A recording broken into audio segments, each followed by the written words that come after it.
লাল সবুজের পতাকায় জিয়া তোমায় দেখা যায়, জিয়া তুমি আলো,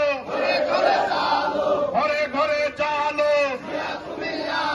মহান বিজয় দিবস সফল হোক, সফল হোক, মহান বিজয় দিবস বিজয়ের এই দিনে জিয়া তোমায় মনে পড়ে, তারেক রহমান বীরের বেশে মা মাটি ডাকছে, তারেক রহমান আসছে, মা মাটি ডাকছে, তারেক রহমান আসছে, তারেক রহমান বীরের বেশে আসবে ফিরে বাংলাদেশে, তারেক রহমান বীরের বেশে আমুল ভাইয়ের পক্ষ থেকে লাল গোলাপ শুভেচ্ছা, আমুল ভাইয়ের পক্ষ